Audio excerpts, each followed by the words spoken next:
Silicon Valley was having huge success, and I thought, this guy knows nothing about payments, and look what he's doing over there. I had the idea that we need to build this company in Europe. When did you know this is going to be a massive company?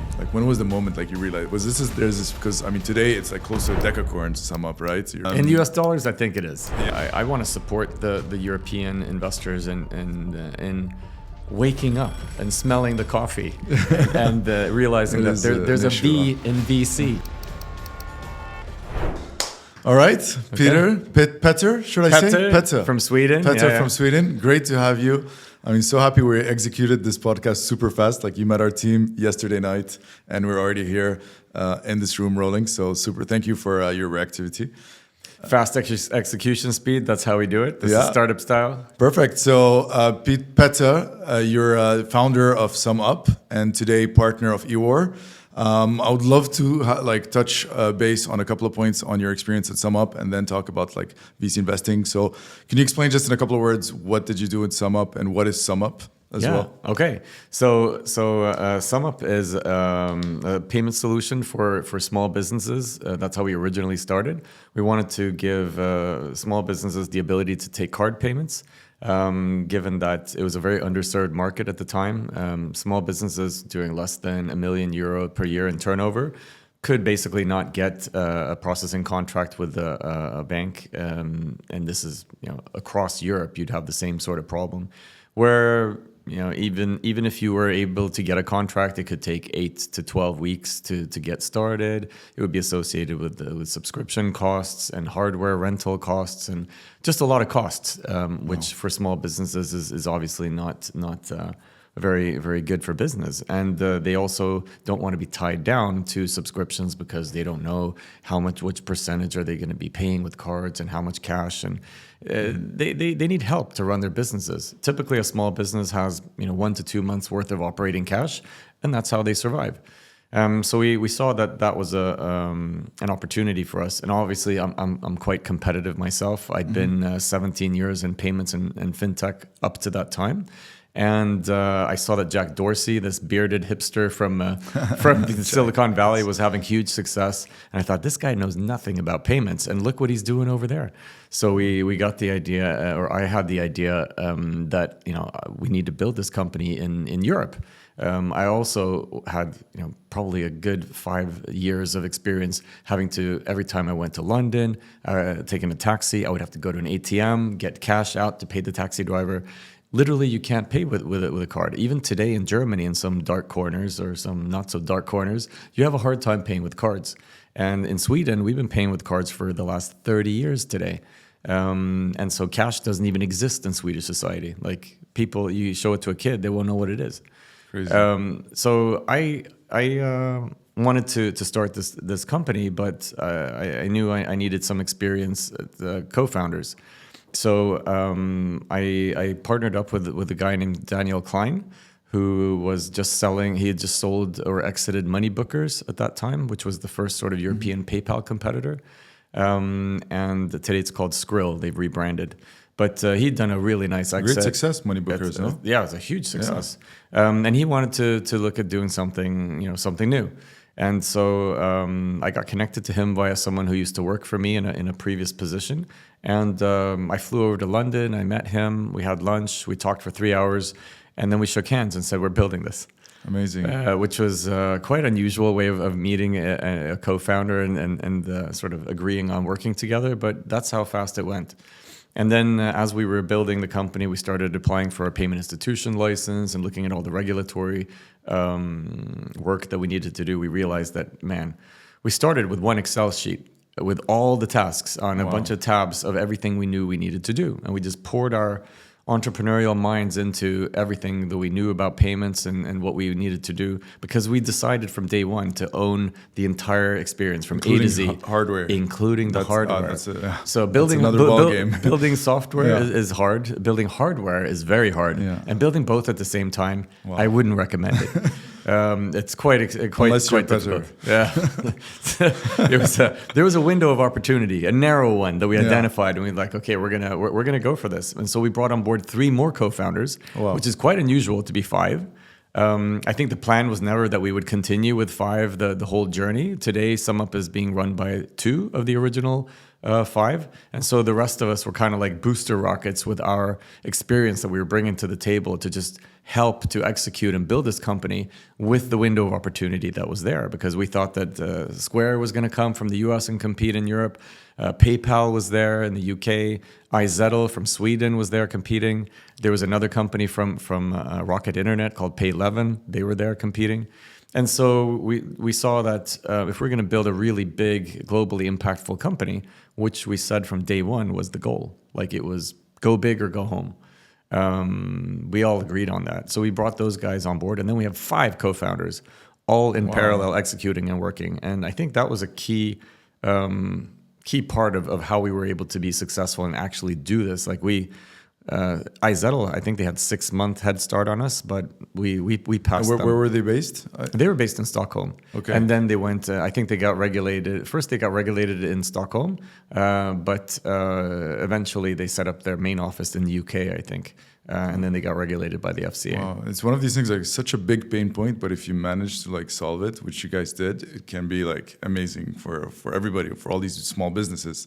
This is crazy.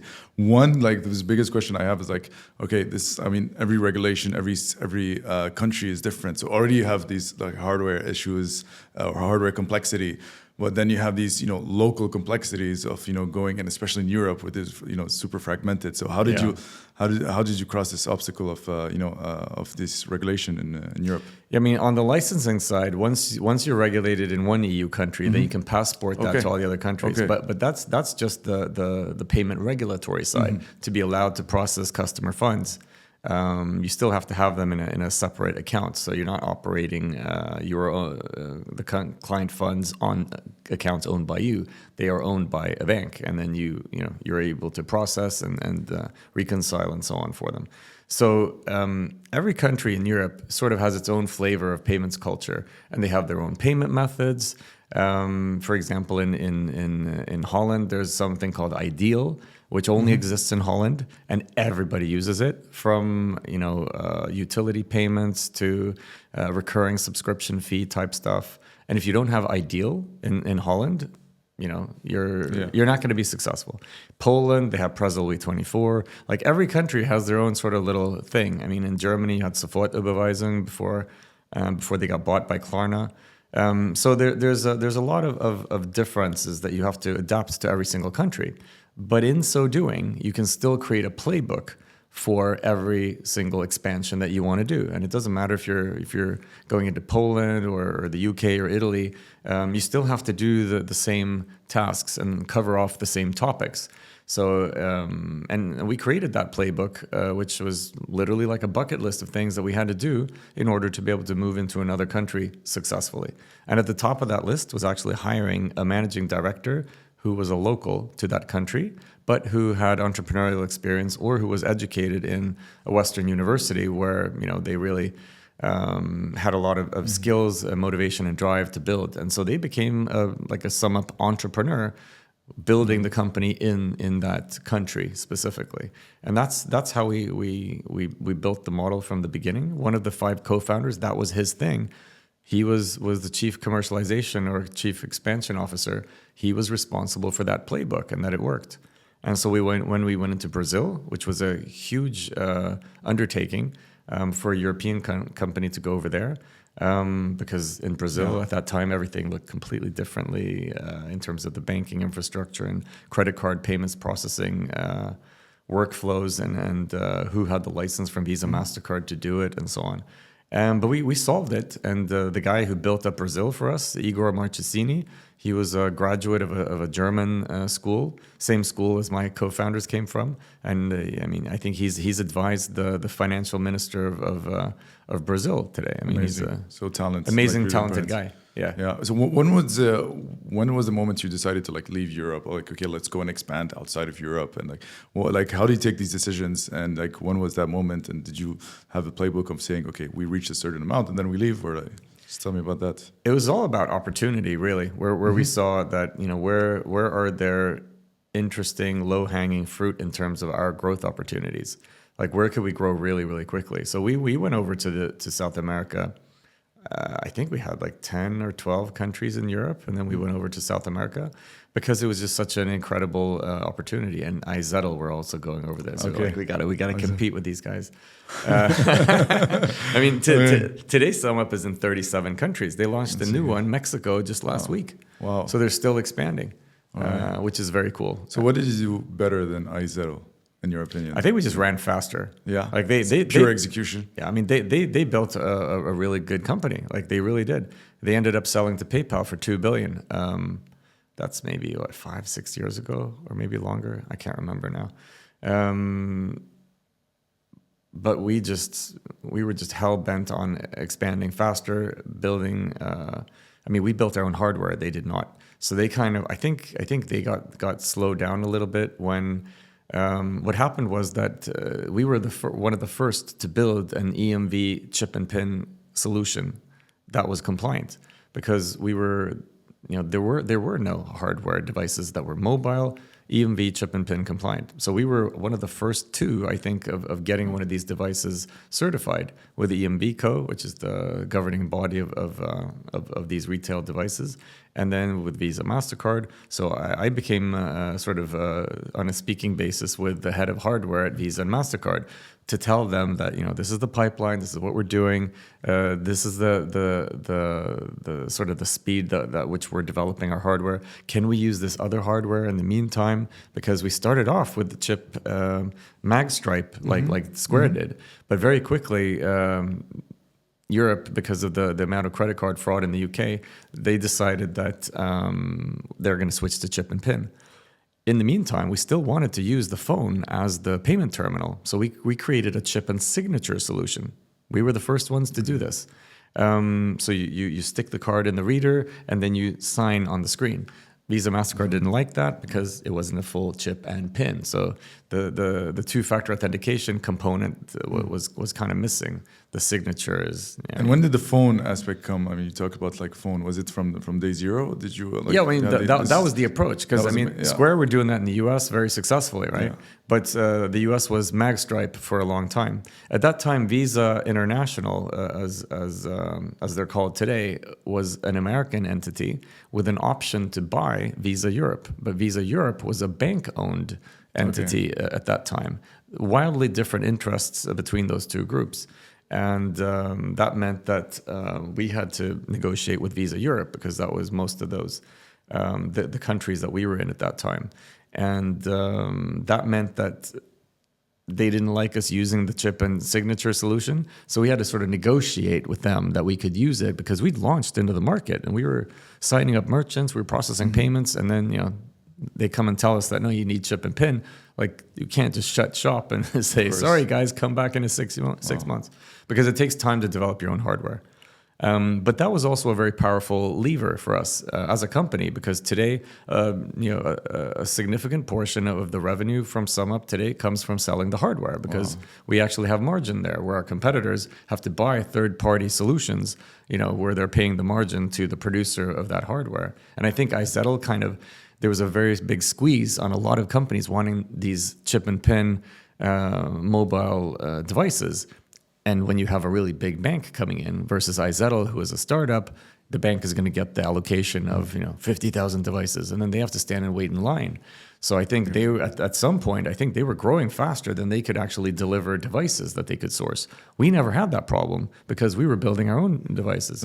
And our head of hardware, I mean, he was basically taking a page out of Tim Cook's playbook and buying components upstream, so that we were making sure that we always had no bottlenecks in our production line for our own hardware. So that was managed really, really well. And I think that was also one of the key success factors of Sumup at that time, when it was very competitive. And also today, I think, is one of the reasons why Sumup is that valuable as a company. And probably it's not the most intuitive thing in the very beginning, saying, okay, well, we're going to have the full stack when you want to start and when it tests, things. No. And like this playbook that we hear, like, okay, don't make it too complex in the beginning. Make sure there's you're touching a pain point. But you guys didn't take that bit, right? You're like, okay, let's go, let's go big. Because you knew the market, right? You knew what was needed, and you had like some real insights. We did, but at the same time, I mean, I'd never built hardware before. I started out with the magstripe reader, And we had to have our own sort of proprietary algorithm for basically decoding the audio signal, which is, I mean, when you swipe in a magstripe reader, magstripe is an analog little thing. Like it's like a, if you remember the tape cassette recorders, I mean, I'm saying how old I am here. No, of course. So it's basically a tape cassette magnetic head, and then you pull the card on that reader. But you've got to translate. I never that. knew that this was actually like tape cassette material. That's on the. You're teaching me something. Well, it's pretty much it. Similar, the mag stripe on the card was something very similar to that, right? And then when you swipe the card, some people start slow and they finish fast. Some start fast and then they finish slow, and some who knows what they're doing. And that means that the audio signal is never consistent. So it's very difficult to decode that into the numbers representing the card numbers. And it's the hardware challenge, basically. Yeah, and then the CVV code and all that other stuff there, right? And so we had to figure that out. And Ingenico, which to this day, has these ugly, big, clunky card readers with this big toilet roll of paper on it, like it still looks the same. The reason why that device still exists is because they make the margin on the toilet roll of paper. That's where they make their money. Yeah. Okay. Wow. That's something. Most people don't know that. It's ridiculous. Right. But that's how, I mean, payments is a very low margin game. It's time for them to go, these machines to go, right? I mean, totally, absolutely. But anyway, we came up with an algorithm so that I think we were like 68% successful on any swipe, which I thought like that's really shit. And that was that was the standard for the market. And Ingenico, around 70% swipe. So you see people standing there swiping. You remember what that looked like, and that was the reason, right? And so I said, I'm not happy. I need 85%. Just 85. Just you thought of that number. Like 85%. It's a good number. So I was responsible for the hardware in the early days. I mean, my role in the company was COO eventually as we grew bigger. But I mean, in the early days, everyone was doing everything. Yeah, I can imagine. So I got a hold of this guy, this UK studio music technician living in a beach cabana in Bali. And I found him on Fiverr or some equivalent sort of freelance site. I was just looking around like crazy one night and said, like, we gotta build this. We don't have that expertise in house. And so found that guy, and he said, Petter, I've done everything I can. I got it to 78%. Is the studio? He has a studio. What kind of studio was it? Yeah, so he had carpal tunnel syndrome, so he couldn't type so much. Like the guy was, he was trying to recover in Bali, sun, warmth, the ocean. What type of studio did he have? I mean, no, he was literally had worked in a music production studio as a technician. And so he was trying to figure this out, and he got to 78%, which was 8% better than the industry, but I wasn't happy. So I'm like, come on, you got to do better. This is not good enough. And the guy came back and said, I had beer last night with this guy in the cabana next to me. He's a Russian seismologist. I could talk to him. Maybe he knows something about analog sound waves and interpretation, whatever. And so they had a sat down and they came up with something. I think it was 84%. He had some wizardry that he did with the sound wave, and it worked. And so we were super happy. Okay, we're launching. Everything is go. And at that time, chip and pin. So we never got. We did beta testing with it. We had a few test merchants. We were never allowed. Rolled it out. We weren't allowed to roll it out. And you reached the closer to the number you wanted. Yeah, and then we had to start over and do the chip and signature reader instead. So when you're shooting against a moving target, you have to kind of really push hard, and you have to be aware that things are going to change, and you have to adapt, and you have to react. That was definitely something we had to do. So when did you know like this is going to be a massive company? Like when was the moment like you realized there's this, because I mean today it's like close to a Decacorn Sumup, right? So you're close. You're nearly there. In US dollars, I think it is. Probably. There you go. There you go. I was just saying euros. We'll see. I mean, there was some sort of rumor article in FT a couple of weeks back where they said they were exploring doing an IPO. and they Yeah. were throwing around numbers 10 to 15 billion. But okay, that's a very big span, and that's just a nice clickbait, That's I think. super cool. But yeah, it's a valuable company today. Exactly. So when was the moment you're like, okay, damn, like we have something that's gonna be literally change all like an amazing amount of businesses. It felt. I mean, you know what it's like, entrepreneurship. It every day feels like you're losing. Everything is burning. Everything's on fire. Very well said. So I can't say at any point that we felt like we were winning. There were wins, or the big fundraisers as well. Maybe that was like that's true. But we were also several times ran out of money because we were pushing really, really hard, and we wanted to go really fast, and we didn't want to say to ourselves that, oh, we could have gone faster, or we could have worked harder. We could have done this A, B, C, D better. No, like I literally can't say that. Like we worked 100 hours a week. We slept 5 hours a night. Like I couldn't have worked harder than I did. For how many years did you keep that? So I mean, we were all working that night. I was the only founder with kids. So I had 2 4-year-olds and 1 5-year-old. And patient wife as well. Yeah, I mean, I basically asked my wife, will you support, us or me while I'm doing this, because I'm not going to be around much. So for 2.5 years, that's what it looked like. Wow. And after those 2.5 years, at that point, the company was going to be successful, and I felt like, okay. And at that point, we would have had to move again, the family. So we were in Switzerland for 9 months, and I barely saw my family then. I was like Sunday to Friday night, I was somewhere else. Berlin, Frankfurt, Dublin, London, whatever. And so at that point, I felt like, I'm gonna give this everything. I think we hired the first 200 people. We'd raised, I think, over 120 million. So it was going to be successful. And my co-founders, incredible entrepreneurs as well. And Daniel, the CEO is, he's a guided missile. If you set him a target, he's going to hit it. So I wasn't worried from that perspective. But it was hard to sort of take that decision. But so what is the most counterintuitive thing like during your this journey that you've done as a company or you as a person? That's we would say like, no, I mean, that's not the right way, but it worked. Do you have like this one kind of counterintuitive? Well, I mean, everyone said that we were idiots for building our own hardware. The hardware, that point for sure. Yeah.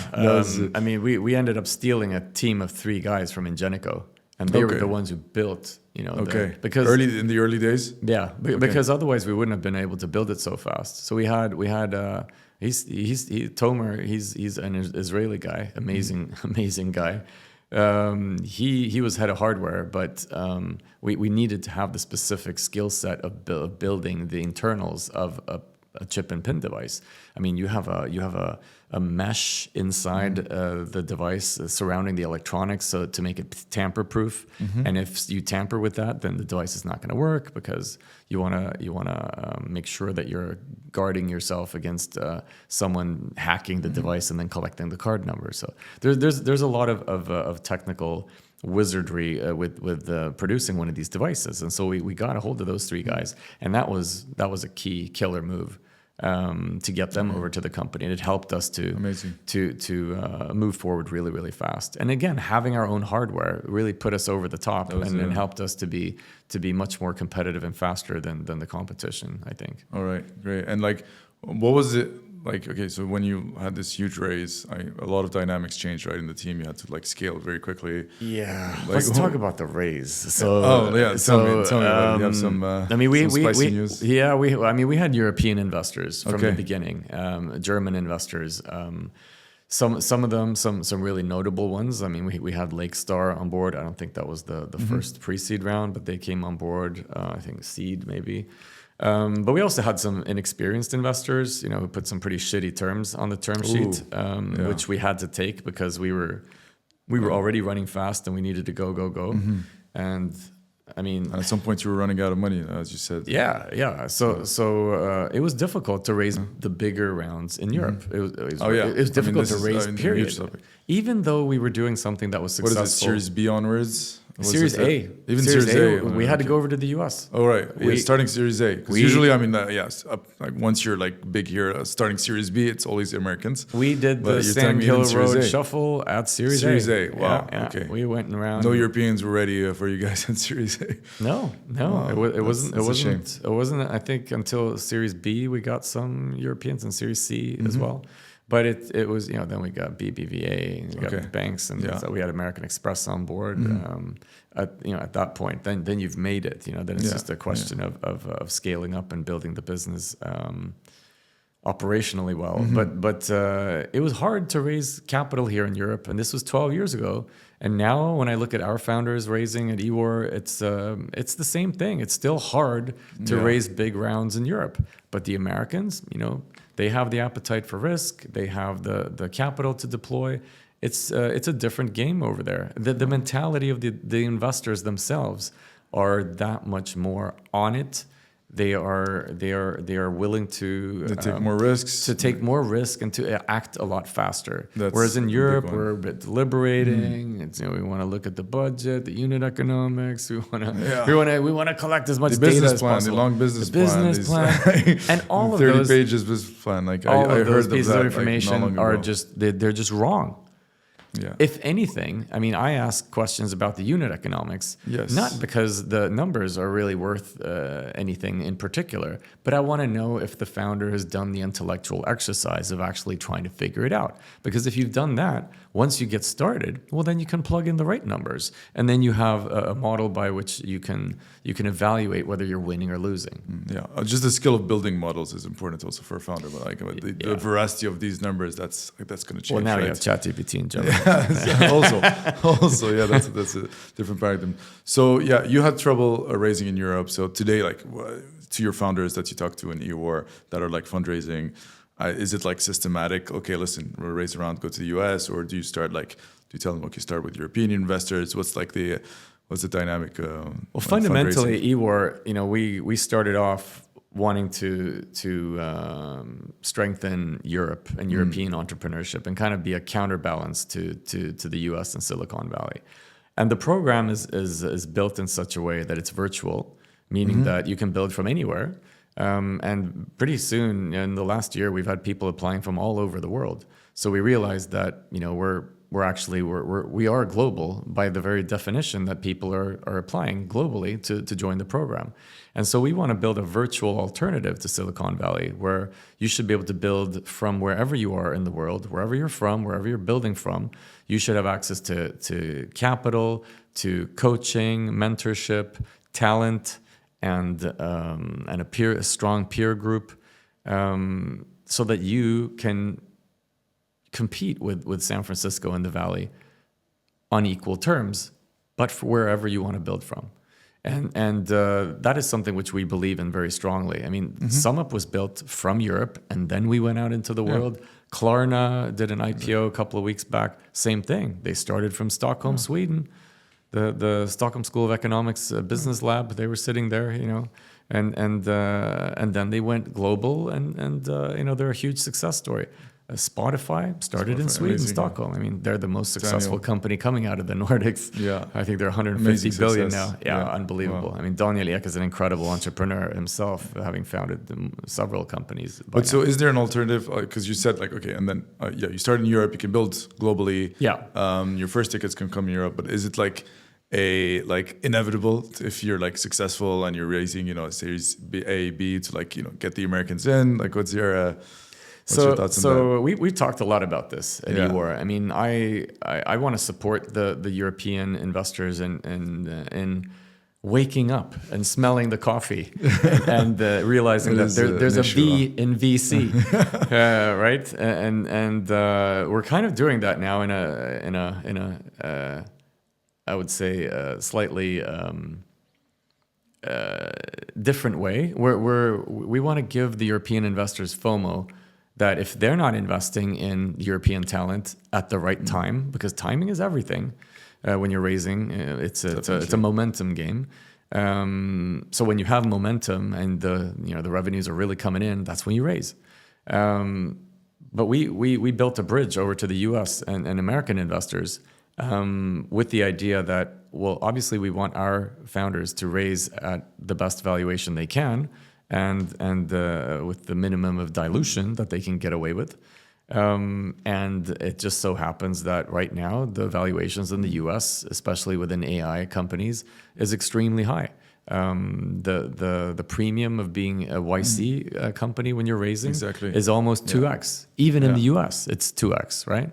And so we went over there this summer, did a residency in San Francisco, and what we found out there by interacting with the investors, we had one for lunch, one for dinner for 7 weeks straight. So we met 60, 70 different investors and founders of really quite impressive companies, just to give our fellows exposure to the vibe, the hustle, that's super important. And so we did a pitch night at the end of 7 weeks, and which was very successful, and we had great feedback from the American investors. Super impressed with the talent coming out of Europe. It's always funny when the Americans sound surprised. I don't think they're surprised anymore. I mean, the Nordics especially, they know when there's founders coming over from Europe, this is something extra. It's worth taking a look at. And we had several companies raising after that pitch night at double or more valuations versus Europe. And so, but then, if you get a lead ticket from the US, you can then go back to Europe and say, hey guys, do you want to join the round?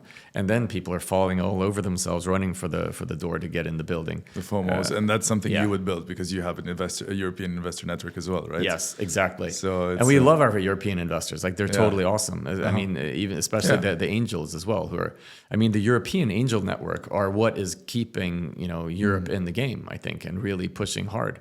Especially in the Nordics. I've gotten to know a number of networks there, but especially the ones who are building that kind of community. It has shown me that I think this is the way. This is the way forward, that we have builder spaces. I mean, if you look at Station F, it's unbelievable, right? Like, this has got to be the leading one in the world. But then also hacker houses, like these scrappy.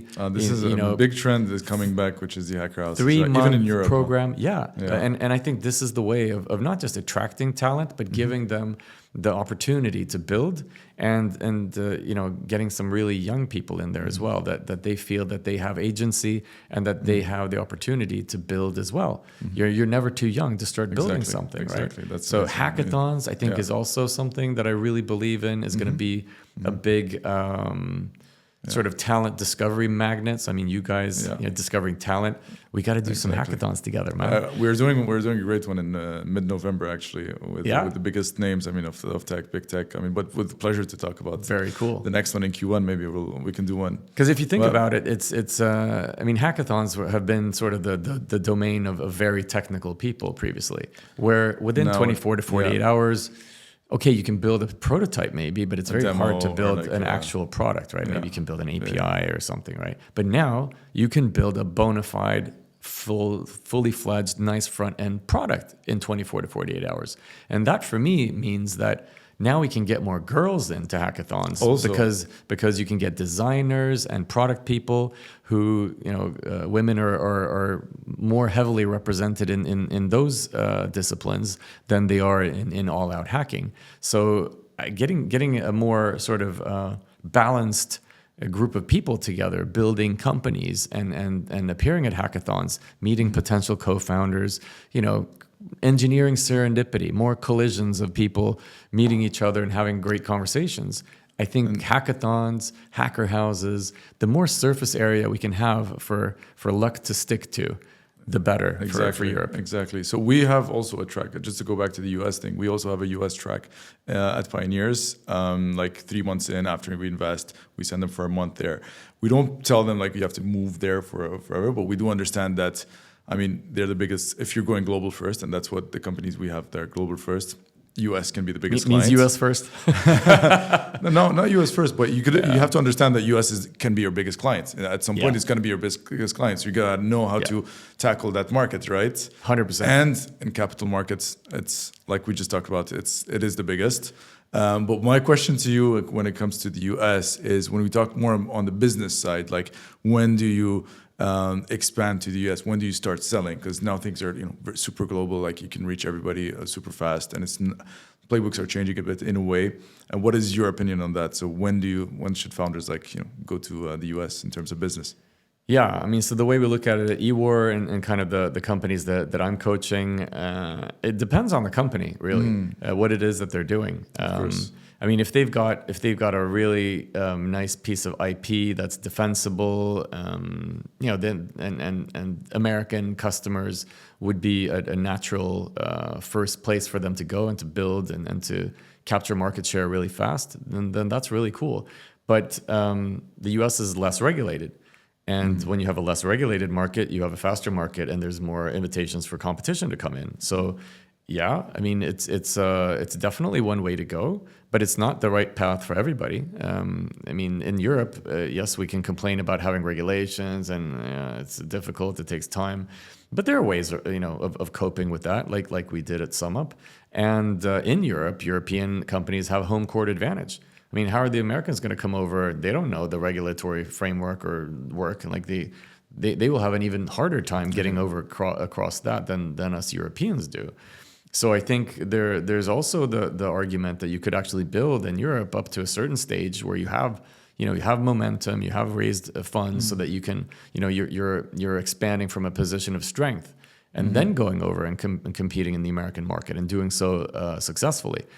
So we were talking earlier about EWOR, Swedish legal tech startup, going over and competing favorably against Harvey, who's like an 800-pound gorilla over there, and very successful. And now, of course, raising funds in the U.S. with U.S. investors. And so now you told me like lawyers are preferring the firms that use EWOR over Harvey, right? Yeah, which is nuts. I mean, talk about brand equity. In the US. In the US. Yeah, wow. And when you reach that, I mean, that's incredible. And Max and the guys at EWOR, I mean, I heard the story from someone just this week. They were working inside of a legal company and observing the workflows and talking and interacting and engaging with lawyers as they were building the product. So they really immersed themselves inside the daily life of one of their customers, basically, and gave them quite a lot of interest and input and customer feedback to build obviously Amazing. what is an outstanding customer experience and easy to use for the lawyers. Amazing. Let's talk about AI a bit. Yeah. A lot of things are changing. The way we build, the way we code, we design things and everything. And so in terms of like the way we do things as a company are changing. Like we don't need like as much engineers. We don't need to raise as much as well, as you can see though. I mean, what do you think of this like new paradigm of like super lean teams, the one person unicorn, Sam Altman talking about super small teams that are going to automate a lot of things? How close are we to this? And do you talk about this, or do you have this kind of mindset at EWOR? Yeah, totally. So most of the teams they're getting to the pre-seed round, and they're 2-3 people, and with a fully built out product. Customers, I mean, we don't take our companies to the pre-seed round unless they're doing, $500,000 ARR up to $1 million, because then they can raise at these really nice valuations. And the momentum of the growth rate of that revenue is also important. Which is changing as well with AI. I mean, we're seeing these growth rates that we've never seen it before. I mean, look at Lovable, look at these crazy these guys. Cursor, Cursor, I think is the fastest ever. Yeah, Lovable second. It's unbelievable. Breaking records. Yeah. And you're right. So you need less resources to build a company because operationally you're using AI to be very lean of operating your company, and you're just going to need a lot less people. I was talking to someone this morning who's saying that there's some developers who are like 20x developers, That's and insane. if you have if you have 10 20x developers.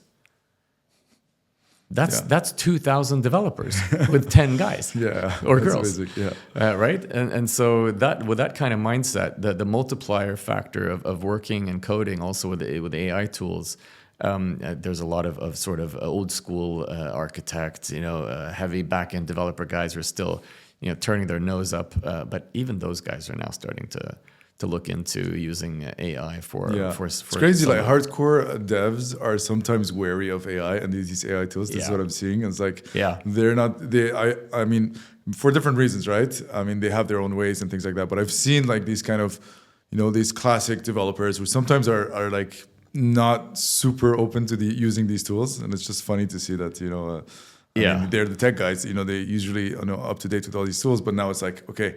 Yeah. He's doing a part of this thing, AI is doing part of a thing that's elemental to a product. Can I like delegate that, or should I delegate that? So it's a bit of a different, relationship with these tools. Yeah, I think it comes down to architecture and knowing good code from bad code, because these tools, they can produce all kinds of code, and Exactly. and if you're not sort of calling it out on when it's generating a bunch of garbage, then of course you're gonna have a not such a solid back end to stand on, so to speak. I mean, the back end code is what still is not there yet. It's maybe, I don't know if you want to call it 75% there yet, maybe. But I think if you have really skilled developers, they're responsible for the code base, the architecture of the solution. And one of the things that I've learned speaking to the companies that I'm coaching is that they've adapted their code base for the use of AI, meaning that they reorganize their repositories, they reorganize how they're structuring and annotating the code so that it's good for AI. And then it works much better. Yeah. So everyone who's kind of poo-pooing no code tools or AI in coding are the ones that have a massive legacy code base written by humans. And then, I think they're right. Then the AI tools are not very good at managing and building out that code base because it's built for people, by people. Yeah. And so you have to basically refactor your code so that it's built for AI. And then it can work in a much better way. Do you think founders will need less and less technical skills in the future? I think you'll always need the technical founder for the reasons that I said before, that you gotta know good from bad when you see it, even if you didn't code it. So at the end of the day, I think having a really that's interesting. So I always said before that having a really great and clean code base is like your calling card for also recruiting. Like when you want to hire really talented developers, having a really high quality code base is like a talent magnet, right? Definitely. But now I wonder if the same thing is true. I think if you're using a lot of AI, of course the code will be generated by AI and it will have a quality that you set. But I don't know if the same thing's true anymore. You do need someone who obviously can architect the system and to make sure that it's scalable and performant. The and orchestrator. So on. The orchestrator, exactly. That I think will always be needed. But for sure, I mean, designers and product people now, they can build a front end themselves just with a no code tool, and then they can present and have a discussion with the developers about this is what I want it to look like and how it works. Look, here it is. Of course, you got to connect endpoints and probably tweak a few things, but that's a completely different. I mean, think about it from a designer or product person's point of view. 3 pages, use stories, if this, then that, blah blah blah, and then trying to get a developer to understand this. That's always a point of friction in development organizations. And now I think that designers, product people, and developers can work much closer together because they can actually present what it is they have in their head. And I think that's also one of the reasons why hackathons will be so powerful and cool, because you will naturally be bringing these people and their ideas and their execution abilities together to really then build a product. And I think outcomes from hackathons, maybe 24 or 48 hours is a bit short. I mean, Anton, they arranged a hackathon for Anton Osika on his birthday. And the story goes, one of the companies was bought and 2 got funding, which is kind of crazy. I don't know if that was a publicity stunt by one of the partners there. Who knows? But imagine if you're doing a hackathon where you have a week, and within that week you have to build a product and you have to go out and generate revenue. Like, that would really be validating, coming up with the GTM, validating it, and then getting money for something that you built in a very short period of time. Like the idea of what a hackathon is, I think will be developing into very many different and interesting directions. And we at EWOR, we definitely want to be supportive of that, because I think this is another way of sort of showcasing talent in practice. And so did that change? I mean, so that means time to revenue it's getting shorter and shorter, basically. Once you, like from idea to revenue, it's getting shorter, and we've seen it with like these crazy growths, like Lovable, Cursor. Did that change the way you look at companies at EWOR? Like, okay, reaching 1 million ARR isn't that impressive, or like how did that change the criteria? That's a good question. I mean, I think with EWOR, we're getting continuously higher quality founders that are applying. So I think we're getting a little spoiled. Also, then with how these people are performing, because they really are outlier people and personalities, and they push really hard, and they're able to create results in an unbelievably short spans of time. I mean, the latest and the greatest fast team we have, they from incorporating to raising their pre-seed round was 14 weeks, and with a revenue of 600,000 ARR. Wow. That's 16 weeks. That's not normal. That's crazy. 14 weeks. 14 weeks. And that's if that becomes the baseline, and we're moving up from there, then I really think that this is also going to affect the VC landscape, because I mean, you see now all the big tier one funds who usually invest at Series A, they're now running their own talent magnet programs, and wanting to invest at pre-seed, because they realize that, hey, if we're going to make this VC model work, we got to discover the talent earlier, because otherwise the multiple of what we're getting at exit is not big enough. Yeah, it's going to be too high. So we talk a lot about like AI bubble, right? Let's talk a bit about that. Like a lot of noise on like VC funding is like paying for the costs of these models, and once VC funding dries out, there's going to be a bubble, or like the bubble is going to burst. AI novelty, people using AI just because it's AI, and just like churning a lot. So churn is a big issue as well for some of these products. Yeah, you have that Harvard study saying that. The Harvard study. Wow, that was like a big one. Everybody was like, we're failures, and everyone's like, what? What's going on? Is this like, true? It was like a party pooper kind of news. Yeah. What's your take on that? I mean. I think, even Sam Altman himself has said we're in a bubble, but you need to define the bubble. I think that we're in a AI financial bubble, valuation bubble for sure. So, yes. So not just the valuations, but also, you see this sort of this circular economy going on between NVIDIA, Google, OpenAI, Anthropic, everyone investing in each other, and then the other chip companies, AMD is in there as well. And I saw someone mapped out the ownership structures on a diagram. You saw that, and you look at that and you start scratching your head like, does this make sense? Like OpenAI pledges an investment in a data center with money they don't even have yet. And where's that money going to come from? Oh, it's coming from NVIDIA. Yeah, but they're buying the chips from NVIDIA and they're paying them then. So I heard a funny example. Flashbacks of the subprimes. Right. We're even going back to the telecom crisis in the 80s. Like it's probably like when the CIA gets appropriations from Congress. It's a toilet roll for $5,000. It's like, what? Or I just bought a dog for $1 million. Wow, that's an incredible dog. How did you pay for it? Oh yeah, no, I just sold 2 cats for $500,000 each. At the end of the day, it's just silly, right? Yeah. And I think that on the one hand, there's incredible amount of money being made, but it's being paid for by these companies using that exact product to then further inflate their valuations. Yeah. And you kind of wonder where that's leading.